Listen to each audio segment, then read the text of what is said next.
오늘 우리에게 주신 하나님 말씀은 요한복음 11장 28절에서 37절의 말씀입니다.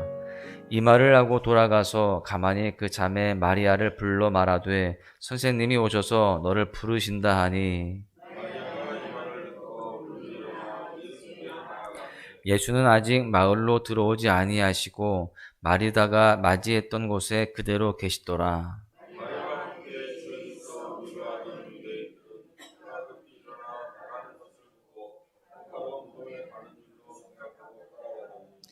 마리아가 예수 계신 곳에 가서 배웠고 그 발 앞에 엎드려 이르되 주께서 여기 계셨더라면 내 오라버니가 죽지 아니하였겠나이다 하더라.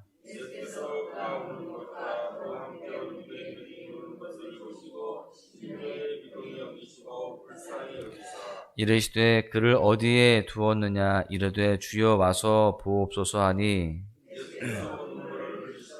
이에 유대인들이 말하되 보라 그를 얼마나 사랑하셨는가 하며 그중 어떤 이는 말하되 맹인의 눈을 뜨게 한 이 사람이 그 사람은 죽지 않게 할 수 없었더냐 하더라. 아멘. 마태복음 10장에 이런 말씀이 있죠. 하나님은 우리의 머리털까지 세신다. 하나님께서 그만큼 우리를 너무나도 잘 알고 계신다라는 의미입니다. 그렇다면 하나님은 우리를 어떻게 잘 안다고 하시는 것일까요? 머리카락까지 아실 정도로 우리를 아신다는 것은 어떤 말씀일까요? 우리가 어떤 사람을 잘 안다고 할 때 그 사람의 생물학적인 정보를 안다는 것으로 그 사람을 잘 안다라고 할 수 있는 것이 아닙니다. 그 사람의 눈이 몇 개이고 발이 몇 개이고 손이 몇 개이고 이러한 인체의 정보를 아는 것으로 그 사람을 잘 안다라고 할 수 있는 것은 아니다라는 것이죠. 우리가 누군가를 잘 안다고 할 때 그 사람만의 인격적인 독특성과 유일함, 그리고 그 사람의 마음의 내면을 아는 것으로 우리가 누군가를 잘 안다라고 말할 수 있는 것입니다. 그렇다면 우리가 누군가를 깊이 알고 공감하게 될 때는 언제일까요? 그 사람의 마음을 잘 알 때입니다. 예를 들면 사랑니를 뺀 사람은요, 사랑니를 뺀 사람의 고통을, 그 아픔을 압니다. 그리고 그 사람과 잠시나마 하나가 되어서 그 사람을 위로해 줄 수가 있는 겁니다. 이것이 누군가를 인격적으로 안다라고 하는 것입니다. 여러분, 예수님은요, 하나님이세요. 그리고 우리를 그렇게 잘 아십니다. 우리를 이해하시고 그리고 우리에게 다가오신다라는 겁니다. 공감하시는 분이시라는 것이죠. 오늘 본문을 통해서 먼저 다가오시고 공감해 주시는 예수님을 깨달을 수가 있는데요. 여러분, 그렇다면 오늘 말씀에서 예수님은 우리에게 어떻게 다가오실까요? 첫 번째는 예수님은요, 마리아를 먼저 부르시는 모습을 보게 됩니다. 오늘 본문에서 예수님은 마르다와 이야기를 마치신 후에 마리아를 부르십니다.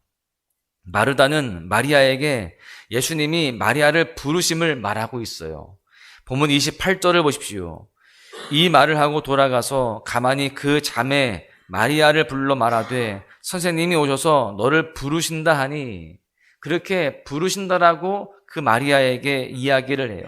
그러자 마리아는요, 예수님이 그렇게 부르신다는 말씀을 듣고 한 걸음에 예수님께 달려갑니다. 그렇게 예수님께 나아간 마리아는 자신의 이름을 불러주신 예수님에게 자신의 마음에 있는 모든 고통의 감정들을 다 쏟아냅니다. 본문 32절에 보십시오. 마리아가 예수 계신 곳에 가서 배웠고 그 발 앞에 엎드려 이르되 주께서 여기 계셨더라면 내 오라버니가 죽지 아니하였겠나이다 하더라. 마리아는요, 울면서 예수님께서 조금 더 일찍 오셨다면 나사로가 죽지 않았을 것입니다 라고 이야기를 합니다. 예수님 앞에 서운함과 슬픔을 다 쏟아내는 거예요. 그런데요, 예수님은 마리아의 그러한 불신앙적인 고백 앞에서 마리아를 꾸짖지 않으십니다.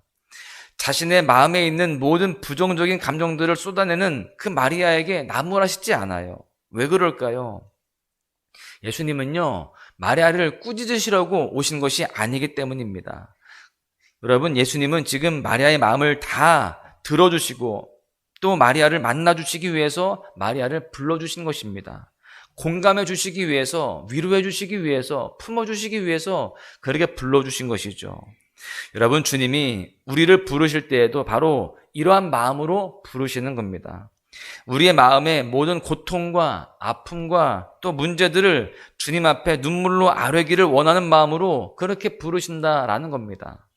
주님께서 모든 것을 내어놓으라고, 다 그렇게 토로하라고 우리를 부르시는데, 여러분, 우리는 그래서 주님 앞에 나올 때에 주님 앞에 다 우리의 감정들과 마음들을 다 토로하며 내려놓을 수 있는 그런 모습이 되는 겁니다. 주님은 그렇게 우리 존재를 만나고 싶어 하시고 또 우리와 교제하기를 원하십니다. 우리의 눈물을 닦아주시고 싶으시기 때문에 우리를 부르신다라는 것이죠. 예수님은 마태복음 11장 28절에서 이렇게 말씀하십니다. 수고하고 무거운 짐진 자들아 다 내게로 오라. 내가 너희를 쉬게 하리라. 예수님은요, 수고하고 무거운 짐진 우리들의 이름을 그렇게 부르시고 또한 위로하시며 다 품어주시기를 원하십니다. 우리의 모든 짐들을 대신 져주시며 또한 우리의 눈물을 닦아주시기를 원하신다라는 것이죠. 여러분, 이 시간 그 주님의 부르심을 듣고 이렇게 나오신 여러분들 모두가 이 시간 더욱더 주님 앞에 우리의 모든 고통과 무거운 짐들을 다 주님 앞에 쏟아내고 또 내어 맡길 수 있기를 간절히 소망합니다. 두 번째는요, 예수님은 공감하신다라는 겁니다. 예수님은 오늘 마리아의 믿음 없는 고백과 또 예수님이 오심에도 희망과 기대를 품지 않은 사람들에게 화를 내시고 또한 꾸짖으시기보다는요, 오히려 그들을 불쌍히 여기셨다라고 성경은 말씀합니다. 보면 33절에 보십시오. 예수께서 그가 우는 것과 또 함께 온 유대인들이 우는 것을 보시고 심령에 비통히 여기시고 불쌍히 여기사. 여기에서 불쌍히 여기다라는 이 헬라어는요, 스플랑크 리조마이라고 되어 있는데, 이 스플랑크 리조마이는요, 직역하면 가장 깊은 곳에 있는 내장 부분을 말합니다. 우리의 감각이 가장 살아있고 가장 내밀하게 느낄 수 있는 것이 우리 내장인데, 어머니가 아기를 느끼는 가장 내밀한 자궁의 감각이 바로 이 스플랑크 리조마이의 의미인 것입니다. 그러니까 지금 예수님은요, 가장 깊은 곳에서 사람들의 고통과 아픔을 느끼시고 그 마음으로 이들을 대하시고 계신다라는 것입니다.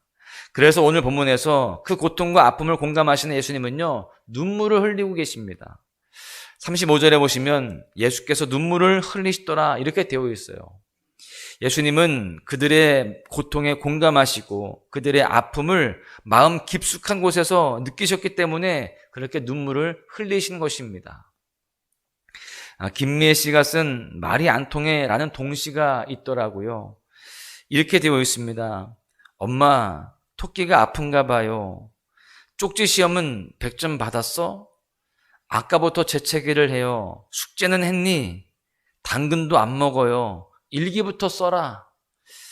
엄마와 자녀 간에 말이 전혀 통하지 않습니다. 그렇게 통하지 않는 이유가 무엇일까요? 서로 바라보는 관점이 너무나 다른 것입니다. 아이는 지금 토끼를 바라보면서 사랑하는 토끼가 아픈 것 같아서 마음이 아픕니다. 그런데 엄마는 토끼를 바라보며 아파하는 아이에게 관심이 없습니다. 오직 아이의 성적에만 관심이 있습니다. 결국 서로 말은 하는데 전혀 통하지가 않는 겁니다. 영어로 듣는다라는 이 단어에 히어링과 리스닝이 있습니다. 히어링은요, 그냥 머리로 듣는 것이고요. 리스닝은 가슴으로 듣는 것을 의미한다고 해요. 모든 문제는요, 상대방의 입장에서 잘 들어주면 해결의 실마리가 생깁니다. 이해에 머물지 않고 상대방의 아픔과 고통을 함께 느껴주는 공감적인 경청을 우리가 해야 되는 것이죠.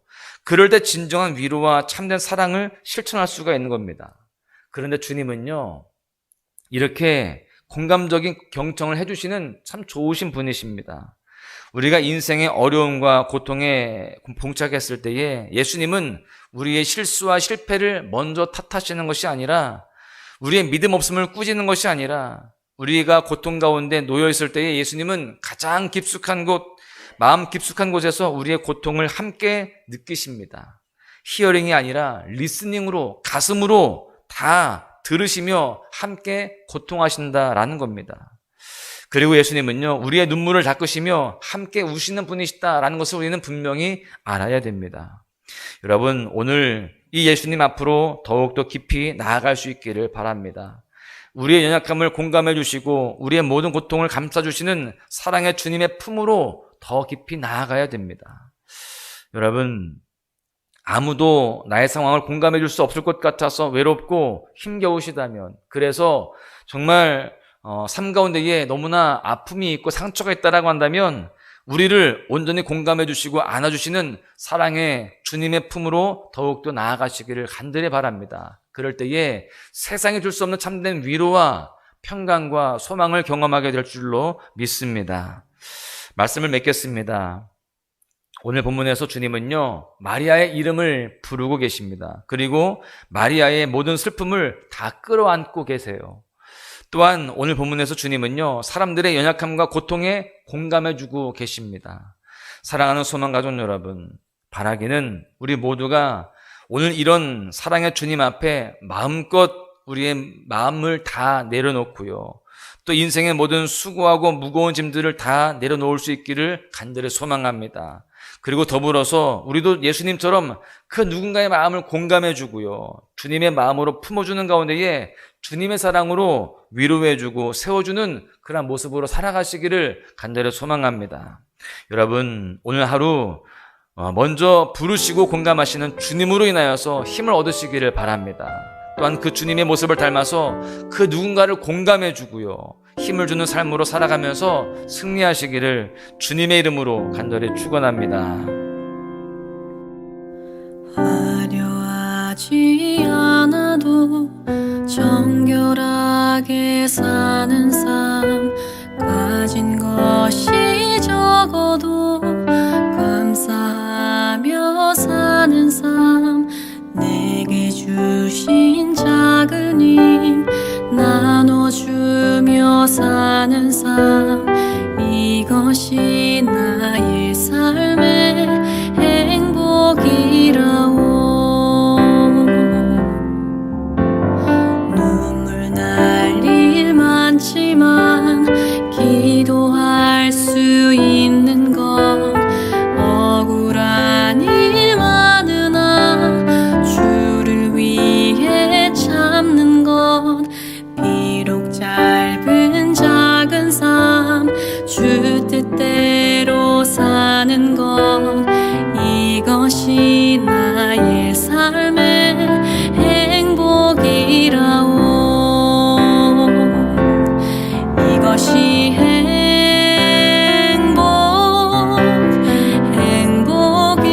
행복이라오. 세상은 알 수 없는 하나님 선물, 이것이 행복이라오.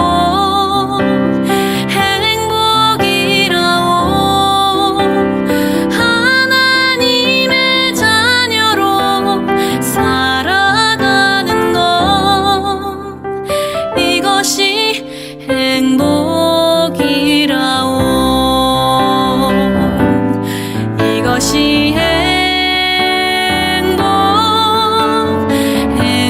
행복이라오. 세상은 알 수 없는 하나님 선물, 이것이 행복이라오.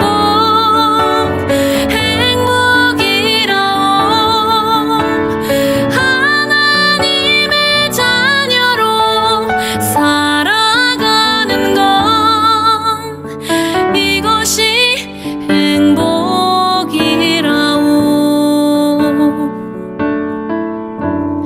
이것이 행복이라오.